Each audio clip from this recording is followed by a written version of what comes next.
নমস্কার, হরি ভক্তিতে আপনাদেরকে স্বাগত। আজকে আমরা কথা বলবো দেবী অলক্ষ্মীকে নিয়ে।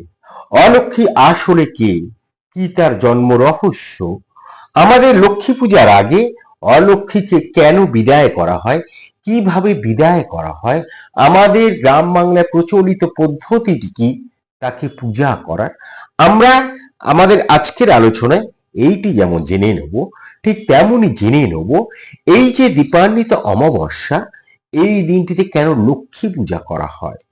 আমাদের পুরাণে, আমাদের শাস্ত্রে, আমাদের লোকশ্রুতিতে এই লক্ষ্মী পূজার সম্পর্কে কি বলা হচ্ছে, আমরা আমাদের আজকের আলোচনায় সেই সবই জেনে নেব। শেষ পর্যন্ত সঙ্গে থাকুন, আশা করি আপনাদের ভালো লাগবে। আর অবশ্যই আমাদের আজকের আলোচনা শেষে আপনি আপনার অমূল্য মতামতটি জানিয়ে আমাদেরকে উৎসাহিত করবেন, এটুকু প্রত্যাশা আমরা করতেই পারি। আর সেই প্রত্যাশা নিয়ে আজকে আমরা কথা বলবো দেবী অলক্ষ্মীকে নিয়ে। আর ঠিক তেমনই আমরা জেনে নেব কেন এই দীপান্বিত অমাবস্যার দিন লক্ষ্মীকে বরণ করা হয়, লক্ষ্মীকে পূজা করা হয়। এই যে অলক্ষ্মী, এই অলক্ষ্মীর জন্ম সংক্রান্ত অনেকগুলি উপাখ্যান আছে। একটি উপাখ্যান মতে লক্ষ্মী প্রজাপতি ব্রহ্মার মুখের আভা থেকে জন্ম নেন, আর অলক্ষ্মী জন্ম নেন প্রজাপতির পৃষ্ঠদেশ থেকে, অর্থাৎ অন্ধকার অংশ থেকে। আর তাই জন্যই অলক্ষ্মী মানেই হচ্ছে অন্ধকার। অপর একটি উপাখ্যান বলছে যে লক্ষ্মীর জন্ম হয়েছিল সমুদ্র মন্থনের সময়, আবার অলক্ষ্মীরও জন্ম হয়েছিল সেই সমুদ্র মন্থনের সময়। বলা হয় আমাদের শাস্ত্রে এই কার্তিক মাসেই সমুদ্র মন্থন অনুষ্ঠিত হয়েছিল, এবং যখন সমুদ্র মন্থন হয় তখন গরলের পাত্র হাতে সমুদ্র থেকে উঠে আসে অলক্ষ্মী, এবং আমাদের যে মা লক্ষ্মী, সেই মা লক্ষ্মীর ছায়া নিয়েই তিনি উত্থিত হয়েছিলেন, আর সেই জন্য তাকে বলা হয় অলক্ষ্মী।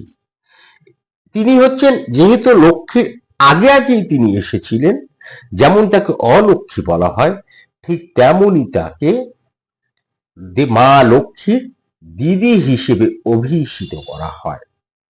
এছাড়াও অনেকেই এই অলক্ষ্মীকে পাপ লক্ষ্মীও বলে থাকে। শুরুতেই বললাম আপনাদের, মাতা লক্ষ্মীর ছায়া হচ্ছেন এই অলক্ষ্মী, আর সেই জন্যই তিনি সর্বদাই লক্ষ্মীর পিছনে পিছনে চলেন। আর একটা জিনিস মনে রাখবেন, লক্ষ্মী কিন্তু সদাই চঞ্চলা, তাকে ধরে রাখতে হয়, তাকে বেঁধে রাখতে হয়। আর তিনি যদি চলে যান, তার ছায়াটি কিন্তু রেখে দিয়ে যান, অর্থাৎ অলক্ষ্মী থেকে যান। লক্ষ্মী দেবীর রূপ যেমন স্মিত এবং স্নিগ্ধ, আর ঠিক এই যে দেবী অর্থাৎ অলক্ষ্মী, ঠিক তার বিপরীতে অবস্থান করেন, তিনি ক্রূর এবং ভয়াল। আমাদের দেবী লক্ষ্মী হচ্ছেন সৌভাগ্য এবং ধন, ঐশ্বর্য ইত্যাদির প্রতীক, আর অলক্ষ্মী হচ্ছে দুর্ভাগ্য এবং কলহের প্রতীক। এই যে অলক্ষ্মী, এই অলক্ষ্মী হচ্ছেন কৃষ্ণবর্ণা, আর তার হাতে ঝাঁটা থাকে। তিনি রক্তমালা, রক্ত কমল, লোহার অলংকার পরে থাকেন, এবং এই যে অলক্ষ্মী, এর বাহন হচ্ছে গাধা। শুধু তাই নয়, আমাদের দেবী লক্ষ্মী যেমন শান্ত, যেমন স্নিগ্ধ, কোলাহল তিনি পছন্দ করেন না, অলক্ষ্মী কিন্তু ভয়ঙ্করভাবে কলহ প্রিয়। বলা হয় যখন অলক্ষ্মী কোনো গৃহে প্রবেশ করেন, তখন তিনি সেই গৃহে ঈর্ষা এবং অমঙ্গল নিয়ে আসে, এবং এই যে ঈর্ষা নিয়ে আসে, এইটি কিন্তু তার জন্ম থেকেই তিনি বহন করছেন। এই যে তিনি যখন জন্মালেন, আমাদের লক্ষ্মী দেবী কি হয়েছিল, পাতালে প্রবেশ করেছিলেন। তার একটি কাহিনী রয়েছে, সেই কাহিনী আমি এখন বিস্তারিত বলছি না। আমাদের লক্ষ্মী নিয়ে একটি পর্ব করেছি, সেখানে হালকা আভাস আমি দিয়েছি। যাই হোক, তা এই যে তিনি কি হয়েছেন, পাতালে প্রবেশ করেছিলেন। বলে দিই, এই পাতালে তিনি প্রবেশ করেছিলেন দুর্বাসা মুনির অভিশাপে। কাকে অভিশাপ দিয়েছে? ইন্দ্রকে। ইন্দ্রকে তিনি বলেছিলেন যে তুমি এবার তোমার স্বর্গ লক্ষ্মী ছাড়া হবে। তখন লক্ষ্মী পাতালে প্রবেশ করেছিলেন। এবার যখন সমুদ্র মন্থন হয় তখন দেবী লক্ষ্মী উঠে আসেন, আর সঙ্গে সঙ্গে তার আগে তার দিদি অলক্ষ্মী উঠে আসেন, একটু আগে আমি যা বললাম। তা এই যে, এবং সঙ্গে কি হয়, শুরু থেকেই তিনি ঈর্ষান্বিত ছিলেন, লক্ষ্মীর প্রতি ঈর্ষান্বিত ছিলেন। তিনি এই যে লক্ষ্মী, লক্ষ্মী বিষ্ণুর মতন স্বামীর সঙ্গে বৈকুণ্ঠে তিনি বাস করছেন, এটি দেখে ঈর্ষান্বিত হন অলক্ষ্মী। কারণ কি? কারণ দেখুন, তার স্বামী বা গৃহ, তার সংসার কিছুই ছিল না। মাতা লক্ষ্মীর কিন্তু এইগুলি ছিল আগে থেকেই। তিনি প্রবেশ করেছিলেন পাতাল লোকে, দুর্বাসা মুনির অভিশাপে, ইন্দ্রকে যে অভিশাপ দিয়েছিলেন। আর তখনই জন্ম, তিনি যখন উঠে আসেন তখনই জন্ম হয়েছে অলক্ষ্মীর। তাই দেবী অলক্ষ্মীর কিন্তু কোনো বাসস্থান ছিল না, কোনো সংসার ছিল না, তার স্বামীও ছিল না। এবং তিনি ঈর্ষান্বিত হয় এই লক্ষ্মীর স্বামী ভগবান বিষ্ণুকে দেখে। তখন লক্ষ্মী দেবী লক্ষ্মী তাকে বর দেন, বলেন যে কলি হবে অলক্ষ্মীর স্বামী। দৈত্য কলি, যে কলি আমাদেরকে এখন শাসন করছে, সেই কলি হবেন অলক্ষ্মীর স্বামী, এবং অপরিচ্ছন্ন, কুৎসিত, আলস্য, অত্যাচার, ঈর্ষা, ক্রোধ, ভণ্ড, লোভ এবং কামের মধ্যে তিনি বাস করবেন। ফলে এই যে লক্ষ্মীর বর বা অভিশাপ, যাই একদিকে বর, তার কারণ তিনি স্বামী পেলেন দৈত্য হলেও, আবার আরেকদিকে অভিশাপ, তার কারণ মানুষের চরিত্রে যে বাজে দিকগুলি রয়েছে সবটি তিনি অলক্ষ্মীকে বলে দিলেন যে এগুলি সবকিছুই তোমার মধ্যে থাকবে এবং এরই মধ্যে তুমি বাস করবে। আরো একটু উপাখ্যান শোনা যায় যে দেবী লক্ষ্মীর স্বামী ছিলেন মুনি উদ্দালক। বলা হয় যে দেবী লক্ষ্মীকে যে শুধু দেবতারা ভয় পেতেন তা না, অসুররাও ভয় পেতেন। কেউ তাকে সেই সময় বিয়ে করতে চাইছেন না। তখন বিষ্ণুর অনুরোধে উদ্দালক মুনি তাকে বিয়ে করেন, কিন্তু অলক্ষ্মী ভালোভাবে সংসার করতে চাইলেন না। যখন অলক্ষ্মী ভালোভাবে সংসার করতে চাইছেন না, তখন মুনি তাকে পরিত্যাগ করেন। আর তাই জন্যই অলক্ষ্মীর কোনো বাড়িতে ঠাঁই হয় না। এমনকি অলক্ষ্মীর মূর্তিকেও ঘরের ভিতর আনা হয় না। কি হয়? ঘরের বাইরের এক কোণে রাখা হয়, যেখানে হিংসা, ঝগড়া, অহংকার, দর্প ইত্যাদি থাকে।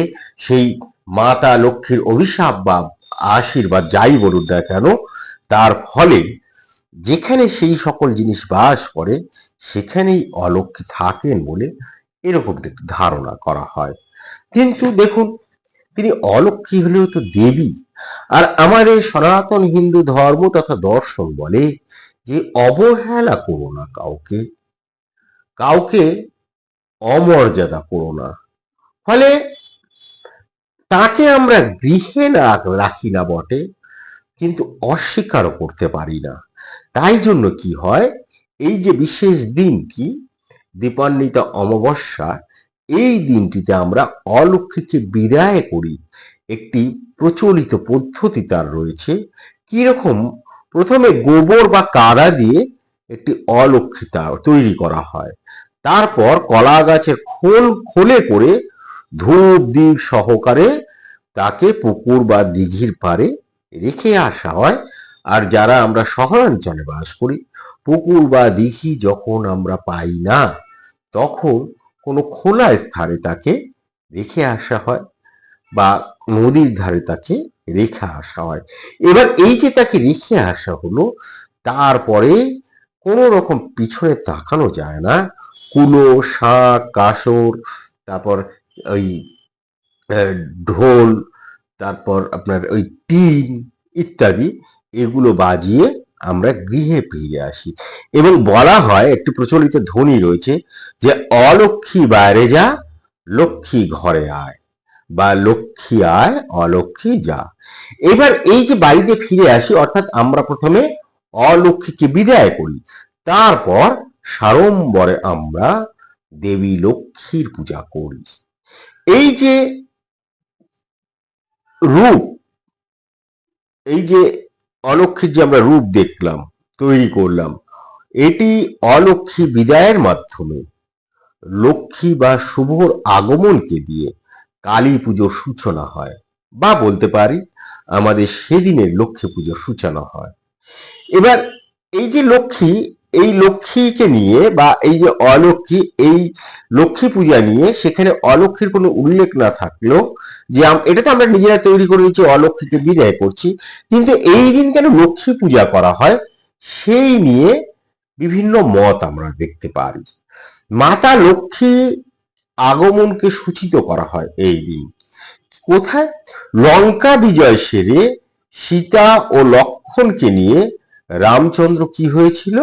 রামচন্দ্র এই দিনটিতে অযোধ্যায় ফিরে আসে। তিথি হিসেবে সেই দিনটি ছিল এই কার্তিক মাসের এই অমাবস্যা, যেটাকে আমরা দীপান্বিত অমাবস্যা বলি।